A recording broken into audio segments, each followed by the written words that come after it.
Hello and welcome to Mind and Intellect Conversations. This is sasreedharan, founder of Mind and Intellect, a learning organization dedicated to self-mastery. Today we start the Mind and Intellect Conversations podcast with Shweta Subram, a renowned singer and a musician. She has toured the world with some of the most prominent musicians in India and all over the world. So it's a pleasure and honor to have her in our first podcast. Thank you. Thank you very much, Sridharan ji. It's such an honor to be here. Of course, I'd like to talk about you as well. You are a New Age philosopher and a self-management expert. If I'm not mistaken, you have over 23 years of experience in the study and research of ancient wisdom and its practical application in the modern world. Also, you are a disciple, senior disciple of Swami Parthasarathi ji, and it's wonderful to have you here. So, a lot of times when we talk about resolutions, especially for someone who's in the techie world or the new age generation, as we call it, they think about the TV resolution. They talk about 4K and 1080p. What's the best quality resolution for a great imaging? But today, given that we are gearing up towards the new year, we are discussing a very significant topic. It's all going to be about New Year resolutions. Right. And that takes me to my first question, that what are resolutions? Right. I am with you. This is a time of the year where most people, if not all, try to make resolutions. The resolution is a firm decision, a determined choice to pursue something which is progressive, or to avoid doing something which could pull you down. Therefore, resolutions are essential. It's a determined choice. They say it is a promise you make to yourself. Resolution is nothing but a promise you make to yourself to take up a path which is going to make you a better person. So that's resolutions. Okay. In general. So a lot of times when intent and actions don't meet, right? We end up breaking our resolutions. And I find that a lot of times we have this motivation, we have this intent that, right, it's just another couple of days to the new year, 2025 is around the corner, and this is what I want to do, and I'm going to make this my New Year resolution. So why is it so hard to stay resolute to a resolution? Why does it relapse? Excellent question. In fact, why most resolutions doesn't work, because it's a very impulsive decision people make. There is not much conscious thinking. It's like a new year is coming up, they say, I'm gonna get rid of my anger, and the partner laughs at you. Seriously? Yeah. It's an impulsive choice, not much thought or discipline associated with it. Therefore, it doesn't, you're not able to follow through. There's a statement, let all your troubles be as long as your resolutions are. Let it be short-lived. So resolutions are simple, in fact, thoughtless choices people make. And as a result, by the time a few weeks are done, you've forgotten the resolution. Yeah. So it's an impulsive decision by the mind. The nature of the mind is it falls for impulses. It's not a conscious decision by the intellect. That's the reason many of the resolutions doesn't last. So that is why most people's resolutions doesn't go further beyond a few weeks. Yeah, so when you say that resolutions don't last, so then we get the feeling of guilt, there's anxiety, there's self-loathing. Right. All of these different feelings, they set in. So sometimes I wonder, is it important maybe or better for one to take small steps than just, have this big goal set that, I'm going to do this and I'm going to establish this and, make it happen. Are we moving too fast? Is it better to maybe set smaller steps? Are we setting our goals too high? See, nothing wrong in setting goals high, provided you have the intent in pursuing it properly. You may set the goal high. It could be material wealth or physical health or relationships. You can set a goal high, but do you have the intensity to pursue it with dedicated effort. The follow-up is more important. Action is more important. Motivation works for a while. Action is more important. For that, the intellect has to be strong enough to pursue. And that's why a lot of things goes into setting resolutions. So nothing wrong in setting high resolutions, but I also with you, small goals is fine. Because when you accomplish small goals, it gives you the impetus to pursue higher goals. Correct. But it is set the goal high, but break it down into smaller goals. As a result, eventually you'll get there. Yeah, so nothing wrong in it. To be honest, I find that if I take my own example, right, a lot of times when the new year is coming, like when the year is coming to an end, I think most of us are probably guilty about this. We talk about fitness. Right. We are like, oh, we're going to, achieve our fitness goals Right. in the following year. I'm going to, Right. make sure I stop all my carbs, my sugar, my this, my Right. that. I'm going to get up at 5 a.m. and do 45 minutes of intense workout. I find that may last for 2 or 3 days. We wake up with puffy eyes and we are like, Right. we're forced to do this because we have told the entire world that this is a resolution that we have taken. But I find that, going back to the smaller steps, I find that it's easier maybe if we set a goal of 15 minutes and be more realistic. Maybe wake up at 6 instead of saying we're going to wake up at 4. Because a lot of us are like late night owls anyways. We only sleep at 4 probably. So, having that kind of goal can be a little unrealistic. So I really feel that... and one more point that I want to add to this, Sridharan ji, is that when people complete tasks that they thoroughly enjoy for their own sake, because sometimes what happens is when there is an extrinsic reward with performance, Right. I find that they're not as motivated Right. compared to when they're doing something where they also enjoy the process, Right. not just the outcome. Correct. So thoroughly enjoying the process, I think, is also a big part of resolution, is it? That's what makes you to pursue the resolution well. Yeah. You should enjoy the process and you should focus on the process, not on the result. Correct. And the results may take time. Yeah. That's why it is. This is why resolutions must be a proper conscious choice, not an impulsive choice. Yeah. Conscious choice, and you are willing to go through the grind. Like waking up in the morning, one is you could have promised yourself wake up in the morning, but if a person goes to bed at 2 a.m., 5 a.m. is impossible task. Expectation, yeah. So Yeah. that's why resolutions in Yeah. simple terms Yeah. requires a certain level of discipline. Yeah. The physical fitness is there, but certain level of mental discipline. And if you want to wake up early, you got to go to bed early. Yeah. Once in a way or once a week it can falter. Yeah. That's fine. Yeah. That is accepted. But every other time, giving excuses, then let all our troubles be as short-lived as our resolutions are. Then it falls into every year we make the same thing and falter. So that's not going to help. Yeah. So I think being emotionally invested in the process Correct. is when we probably will see a higher chance of Absolutely.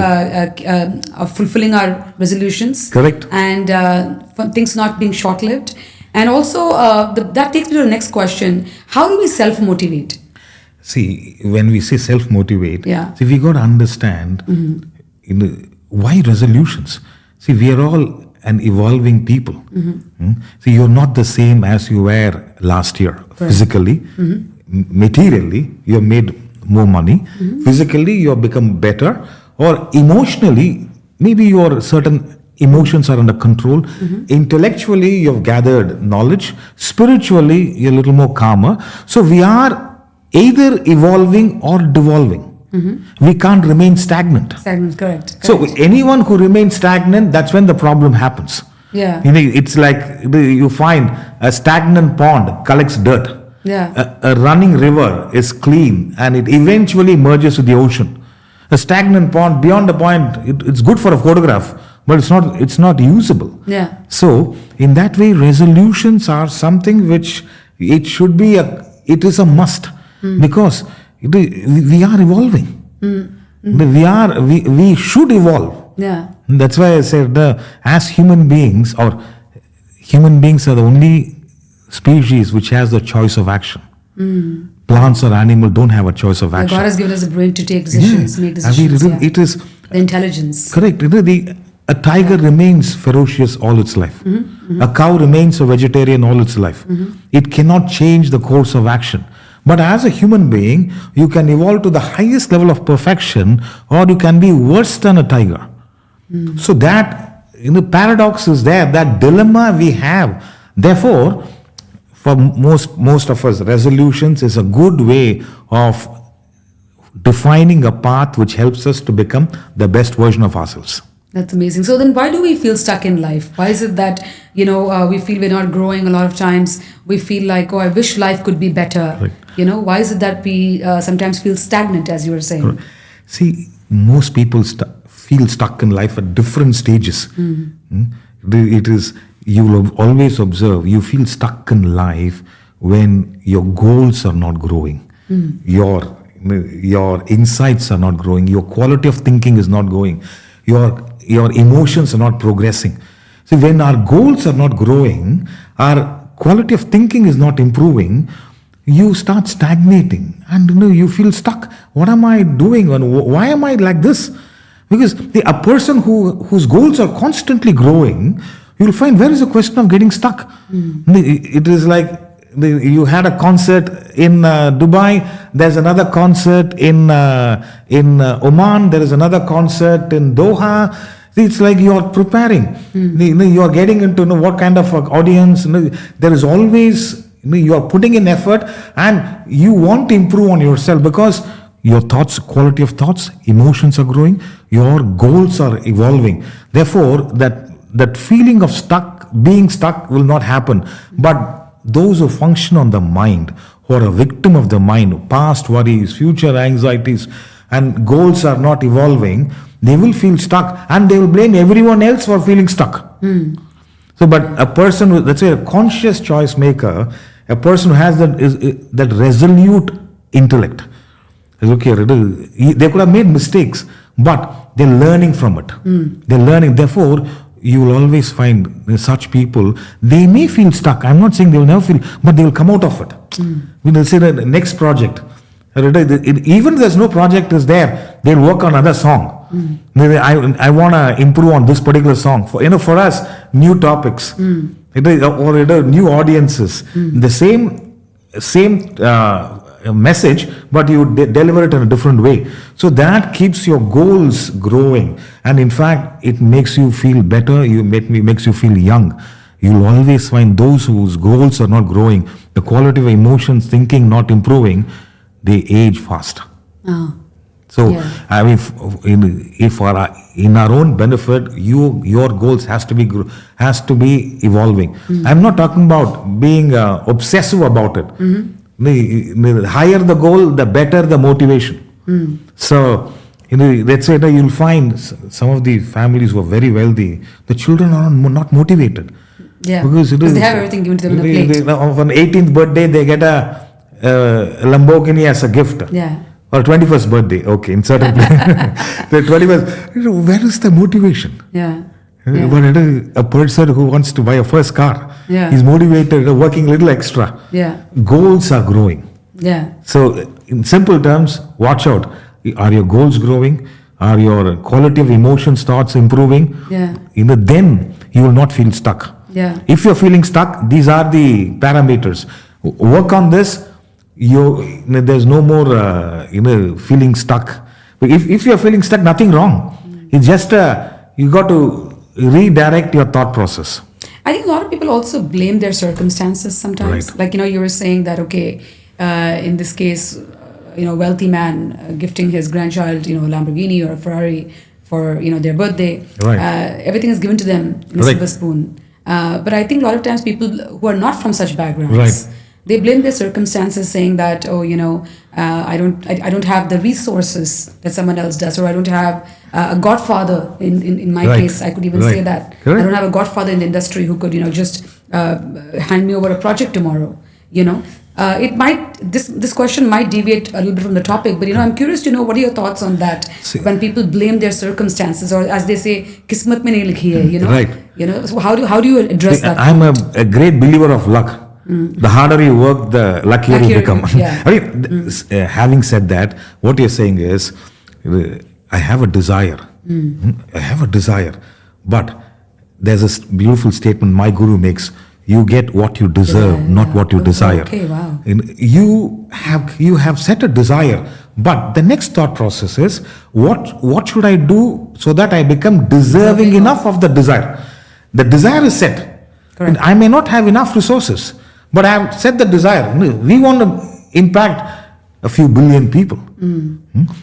The goal is set, but is my actions, my choices, my discipline in congruence with my path? Am I deserving enough of the desire? Having said the desire, excellent. Desire, if I'm expecting some godfather, somebody to lend a helping hand, it's excellent. But still, there are people, who have been given great chances and messed up. Correct. You have seen in history is an example for it. There's so many people with great upbringing or opportunities messed up, and there are people with hardly any aspect in the upbringing. They made it well. So you get what you deserve. It looks a very cruel, a tough law. You get what you deserve, not what you desire. Exactly. Therefore, having set a desire, now what do I do so that I become deserving enough of that desire? If you are pursuing it, your success may be delayed, but it will never be denied. It will never be denied. Wow. It may be delayed. Maybe at times I wish that sometimes the clarity I have now, I wish I had 10 years ago. Exactly. Yeah. I wouldn't have made some mistakes. Or even the maturity that you have. So I wish I had 10, 15 years ago. At that time, that was my maturity. But now, having said the desire is my choices, my actions, my discipline, my effort in congruence with it. I'm not anxious of the goal, but I am what we call as process excellence. Now you do everything which is right. Eventually you will get it there. Eventually it will happen. If not now, I'm telling you, once your effort is right, there is a statement called prasada buddhi. You have done everything which you are right, and then leave it to the Almighty. Whatever the outcome is His gift, and He will not be denied. It may be delayed for a short period of time, but it will happen. How did Jalebi Baby happen? We didn't expect that result, but it happened. But keep doing it. I have known some of the great artists, established Carnatic singers, even at the age of 65, 70, going through the sadhana, morning 4:30 a.m. That's very important. And they do it on a daily basis. I remember meeting the great M.S. Subbalakshmi. She says even before a concert, she's a bit tensed. Am I going to do a good performance? Wow. And she doesn't need to. And someone of her caliber doesn't have to. She says it's like today I'm singing two new songs. I've never done that. So look at her kind of humility and the dedication in her craft. So, and as you said, discipline as well. Phenomenal discipline. At the age of 70, still that sadhana, morning sadhana, she continues, which is phenomenal. And that talks about her dedication and interest. And the focus is not on the result. Focus is on the process. So it may be delayed, but it will never be denied. Never be. See, that conviction you have, you're better off. Otherwise, the anxiety for the result of action makes us do certain wrong things. I think we live in this day and age where, especially when you look at technology, now we are, I don't know if it's a blessing or what, but AI and ChatGPT. Right. And, people taking shortcuts. Right. In fact, I remember a friend telling me that, when she had to submit an essay for her university during her university days, she would procrastinate till the very end. And of course, and then she was knee deep in trouble. Instead, if she didn't, and if she set small goals, like as soon as the assignment was handed to her, if she had that resolution in her mind that I'm going to do a little bit every day, and because I'm enjoying the process of researching and writing that essay, is without thinking about the outcome, and then you get a successful assignment that's handed in. Absolutely. So I totally understand what you were saying. See, This is the difference between the mind and the intellect. Yeah. The mind, Yeah. procrastinates, postpones. I don't think I can do it, or I have something else. Keeps postponing. Finally, you have only 1 week to do. Yeah. Now you sit all night and prepare, and then they go for they go to the temple and pray. I hope it works out well. It is your calf muscles will improve. You go to the temple, but if you had done that diligently from the time you had 2 months, every when you plan a certain ways, what could be the points, and then do a little bit of research, and chat GPT or AI, all that is fine. It should enhance your your productivity. It should not be a deterrent. It is, that's why any kind of a technological advancement should enhance the productivity, or what you may take 1 week, you can do it in 3 days. But the creativity as such is very much self-grown. Beethoven's Fifth Symphony number 5. It is they can give that, but to improvise on it, it is only Beethoven can do it. Yeah. So it is technology. Let's say it is how you use it. How you use it, yeah. It is how you use it. If you use it well, it's a great tool. If you become dependent on it, your creativity is gone. Yeah. So even we use technology. It's a great tool. Otherwise, but see, you're not going to get satisfied. You're not going to get contentment, fulfillment out of technology. You may get productivity up to a point, but fulfillment, contentment comes with your own creativity, with your own effort. Swadhyaya, they say, your own effort. And it's like sometimes you're given a concert and you feel nice about it, irrespective of how much the crowd appreciated. You feel, this particular song, the inner satisfaction. There's an inner satisfaction which is very subjective.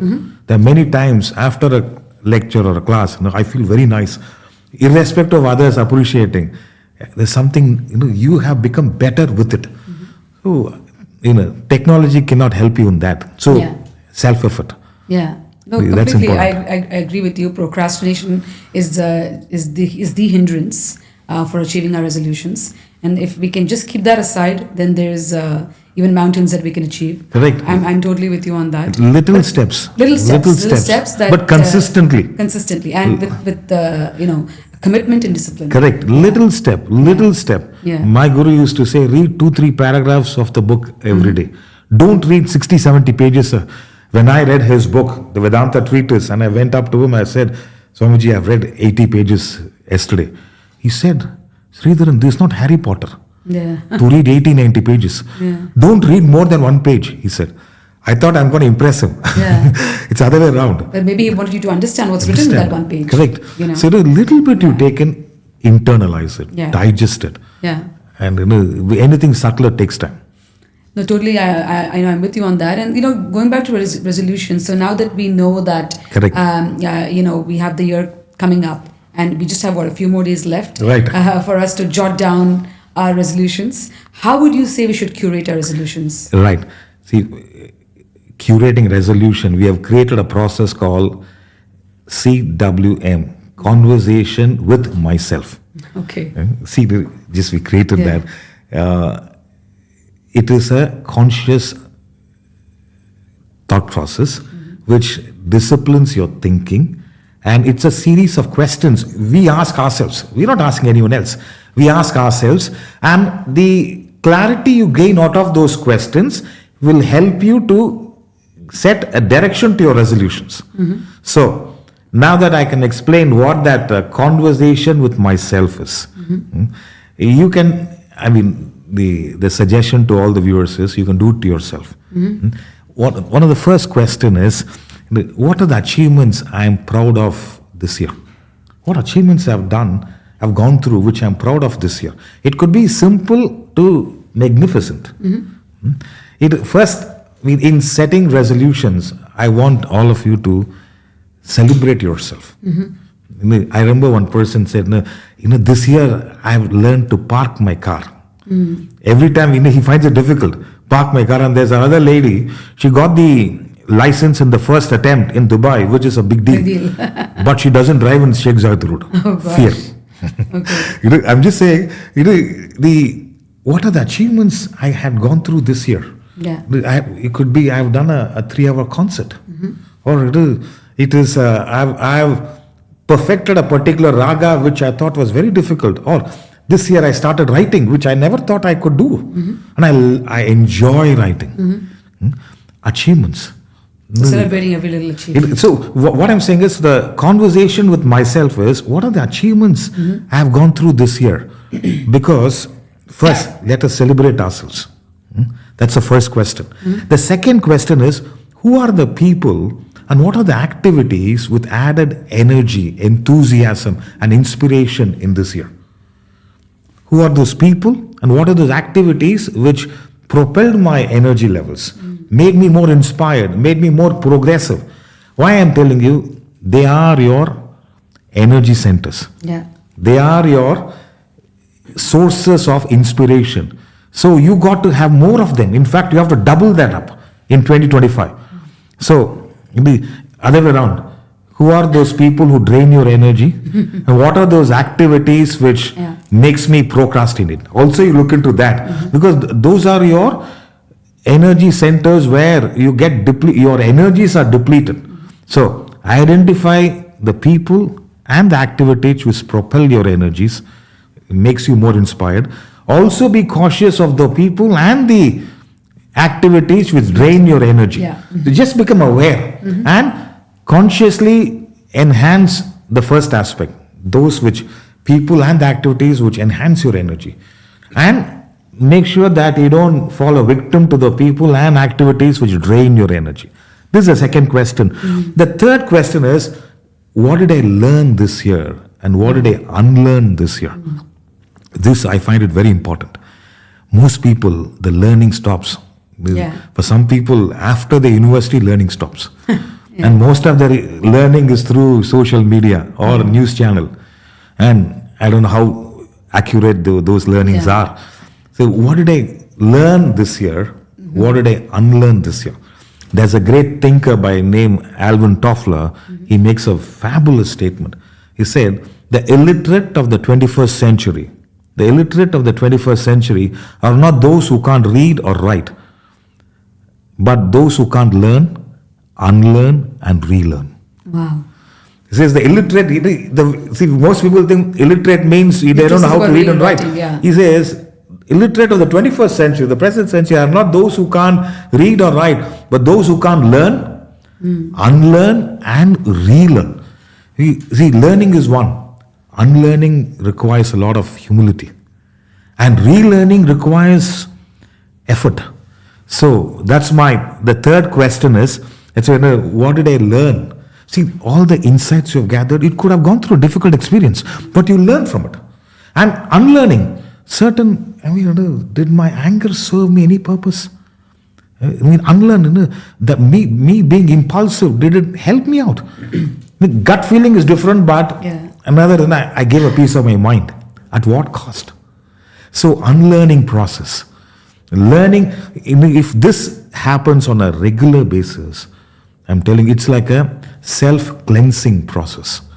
Most people, see, those who don't learn and unlearn, they lose their potential of smiling and laughter because so much heaviness they're carrying. So this is the third question. And fourth one, it's a little 4-5 questions because conversation with myself. In fact, Blaise Pascal makes a statement. All sufferings of humanity can be solved provided an individual is willing to sit in a place quietly and think. Wow. All problems of humanity can be solved provided an individual is willing to sit in a place quietly and think. So that's why. What are the areas in your life which got maximum attention? What are the areas which you deprived of attention? It could be in relationships, your work, your health, your wealth. It is your self-evolution. What in this year? What are the areas you gave maximum attention, and what are the areas you deprived yourself of attention? This highlights the priorities you have in your life. It is. If you have given attention to learning, it's like just for us, we give a lot of attention to learning, the imbibing wisdom. This year we learnt about the wisdom of Rumi and Khalil Gibran, about Tirukkural, about Tiruvasagam. It is so many. It is all that I'm saying is what are the areas you gave attention, and what are the areas you deprived yourself of attention. Sometimes a relationship we may take it for granted. What are therefore you see the impact, or you didn't work on, you didn't give priority to physical health. You're very busy. So it highlights your priorities, and therefore watch out. What areas? This is just an awareness program. This conversation with myself is so that all this gives clarity. And finally, what were the best days of this year? And how can I improve on it? So these 5 questions: what are the achievements, your people and activities which enhanced your energy, your learning and unlearning, your insights, your growth, and then the attention factors, and then finally the best days of this year. Just analyze what were the best days of this year, what was I doing at that time, and how can I have more of that. So I think that takes us to the point of gratitude, being grateful. Correct. to the people that have made this year remarkable for us. Correct. And like you're saying, focusing our energies on those people that took us further in our lives. Absolutely. As you were saying, uplifting ourselves with those people that helped us throughout the year, and then not spending so much of your time and energies on things that didn't add any value to your life. Correct. Gratitude is a must. Yeah. I mean, we are human beings. Gratitude, it should be like Tanpura, no? That Shruti, which is because sitting with you, I was like, which is constant in a musician's life. It is. I mean, there is always something to be grateful for. Yes. Yes. And let me tell you, gratitude and disturbance will never coexist. Those who are grateful are not disturbed. They may go through difficulties, but they're not disturbed. But those who are disturbed, for some period of time, gratitude disappeared. It is those who are, let's say, gratitude and disturbance cannot coexist. It is if you want to deal with disturbance, find some avenue where you're grateful for. Of late, this exercise is coming up, right? The gratitude journal, 5 things you're grateful for. There was this lady, she said 5 things on a daily basis. For too difficult. Okay, she said I can do 2 things. And that too, weekends and all I can't do. Weekdays, 5 days, I can do 1 or 2. I mean, why they suggested, suddenly you find so many avenues you're grateful for. We don't actually stop to think. We are grateful to you for your time. Now you're giving. You're giving time, this 1 hour of the time you can, it is a part of your life you're giving. It is why we are all grateful to our Guru. He gave a precious aspect. His entire wisdom of 60 years is given in 3 years to us. I mean, so gratitude is a must. That's why they say it's a mother of all virtues. So I'm with you. No, I think so. One of the resolutions that I'm going to obviously have moving forward is to be a bit more grateful. Correct. I try and do that every day. And as you said, now it's become I don't know, a fad or a trend to have a gratitude journal. Everyone's writing down things. Yes, that's the end of the day. We do the other way around. We start the day with gratitude. In the Indian tradition, there's a beautiful statement, right? Pranams to Mata, Pita, Guru, Devam. Pranam means Ashtanga Namaskar. Yes, exactly. When you wake up in the morning, first thought, Mata, mother, father, my master, Teacher, and the Almighty. These are the 4 major relationships. You can include your spouse, your children. Mata, those are Mata, pranams. Pranams to Mata, Pita, Guru, Devam. You may ask, will it work? Try it for a sustained period of time. You are starting with the most powerful thought. It will work. No, I really appreciate your time today on this wonderful topic of resolutions. And I hope this opens a lot of people's minds Yes. to the fact that we're almost towards the end of the year. Right. The year flew fast. It went by really fast. And before we know it, the next year is also going to go by. Correct. Time is something that we can't stop. Correct. But definitely we can be a bit more conscious that, with the passing time, we make our life a bit more meaningful. Absolutely. And thank you for all your insights today on resolutions. No. And I'm sure people have taken a lot of key points from today's discussions. Correct. Thank you for your time. And I thought there's a few more to be added on. Sure, please. Having said this, conversation with myself process. It's a conscious thought exercise in questioning. You're not putting yourself down. You're curating some questions which gives clarity and direction. Mm-hmm. As a result, that's when I'm not here to suggest this is a resolution you should have. Having gone through the questions, now you set your resolution. It's up to each one's resolution is individualistic. What works for you may not work, may not be necessary for me. But these questions gives the clarity. I thought along with it, some alignment program for these resolutions. Some alignment program. One of it I'll say is listen to your emotions. Oh, wow. We may set a resolution, but initially started a question. What if I falter? I go on a travel for 1 month, it drops. Or I'm going through some issue, I'm not able to keep up. That's why alignment program essential for sustaining a resolution. One of it I would say is, listen to your emotions. Anger says, observe what is a desire you're getting, which is interrupted.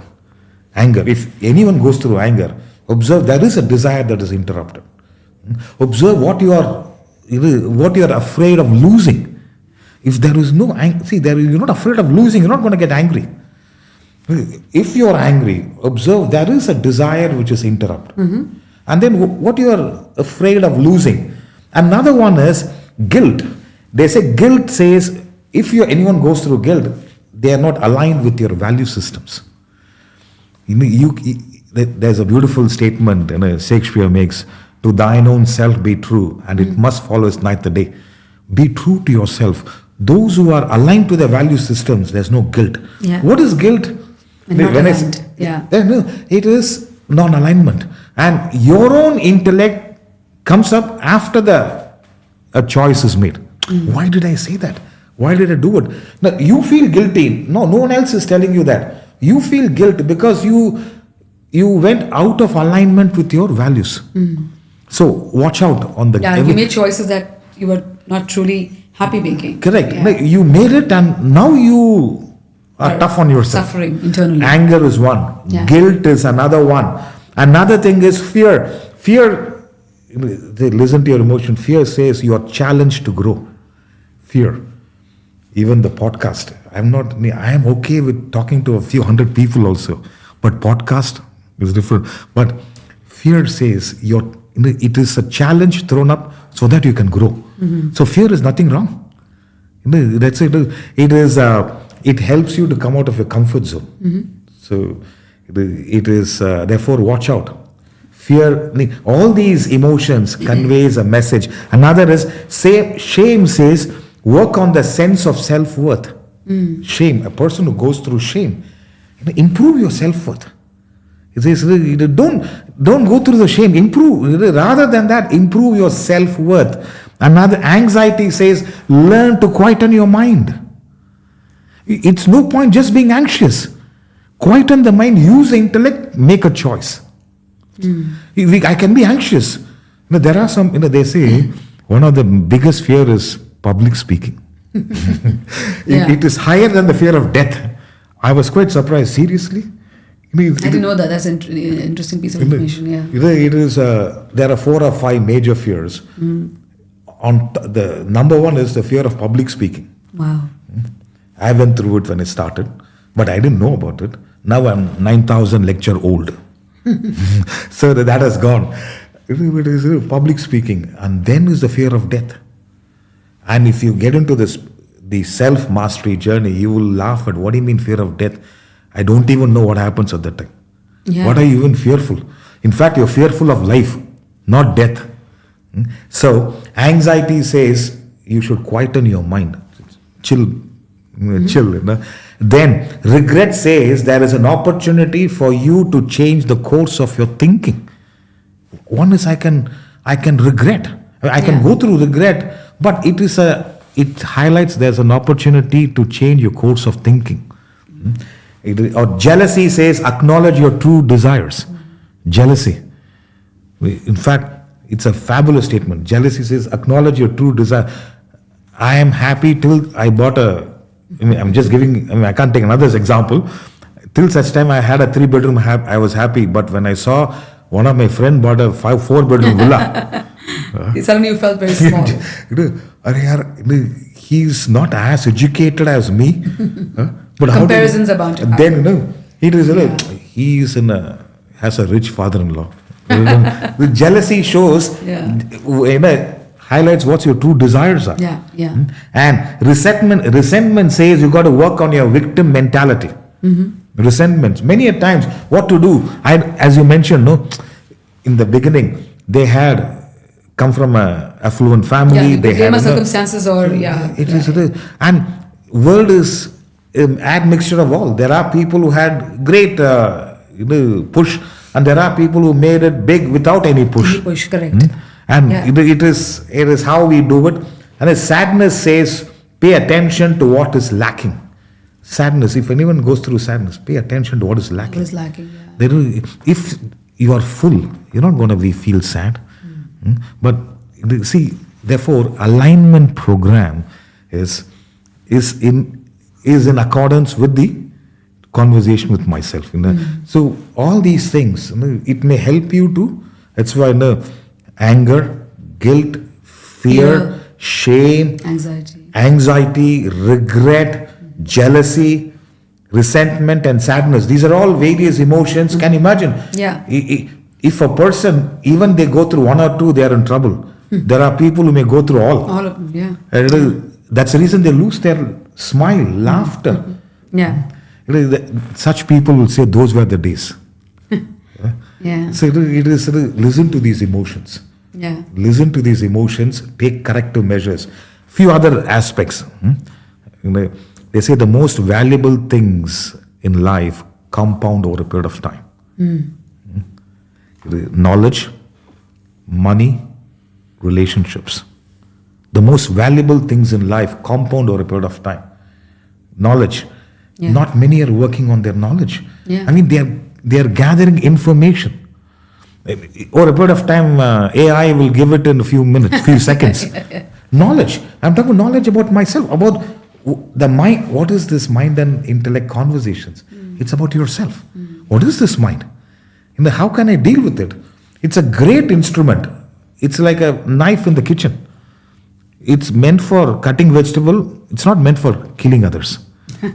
So it is. That's why I'm saying it is valuable things in life compound over a period of time. I think the learning curve also has stopped because of the ease of information available on the internet, or like you're saying, AI, chat GPT. Everything is available to us in split seconds. So a lot of people don't want to put the effort. Gone are the days when you'd go into a library. Even feel a book. Know what the feeling of a book is like. The smell of the pages of the book. I remember recently speaking to someone. They were saying that gone are the days, like as you were saying.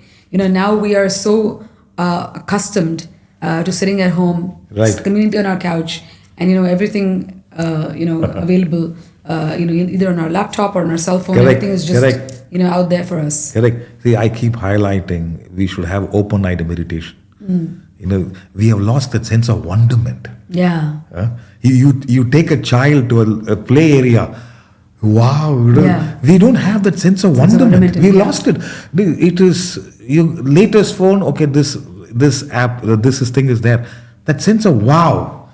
It is, you listen to when I listen to a few songs, wow. It is some of those classical music and all. But that wow factor. It's a knowledge. The relationships and money compound over a period of time. It has a compounding effect. Let's say that the most valuable things compound over a period of time. If you are not bringing in knowledge, relationships, or it is money, you're going to be in trouble. Another aspect, your habits are the silent architects of your life. Your habits are the silent architects of your life. So choose them wisely. Beautiful. Choose them wisely. A few other aspects. See, our mental health is the one priority we should have over anything else. We have proper mental health when we are able to respond gracefully to various emotions life throws at us. Exactly. It is one is you can react aggressively, which is going to create trouble, but otherwise you can respond gracefully. Proper mental health is you can respond gracefully. Christmas just got over. Christ was crucified, physically excruciating pain, mentally being tortured, but his words were, Father, forgive them, they know not what they do. Those who nailed him to the cross. Forgiveness is a response of a mentally resolute person. They say forgiveness is a fragrance, Mark Twain makes it. No? Forgiveness is a fragrance, a flower, violet releases as the foot crushes it. Wow. You see, forgiveness is to set the prisoner free and to finally understand the prisoner was none other than yourself. So all that I'm saying is, let's put mental health above everything else. Let's respond gracefully to whatever the life offers. Yeah. Life is not easy, but you can make it beautiful, but by pure working on yourself, enhancing the mental health. Yeah, I'm glad the subject of mental health is being taken more seriously and more attention is given in this matter. Yes. Whether it's anxiety, whether it's depression. Correct. A lot of people were refrained from even speaking about it because they were worried about being shamed. Yes. But I think now there's more, conscious efforts put to encourage people to speak up their emotions and how they feel. I think that's a step taken towards improving mental health for That's sure. why as we say, having emotions is beautiful, but when you become emotional, it destroys you. Yeah. So mind and intellect conversations are focused on the mental health. Wonderful. Wonderful. Thank you. It was lovely having you, and thank you for having me as well. Be a part of this before the year ends, and looking forward to the next episodes of Mind and Intellect Conversations. Would we love to have you again sometime soon. Thank you for your time, presence. Thank you very much.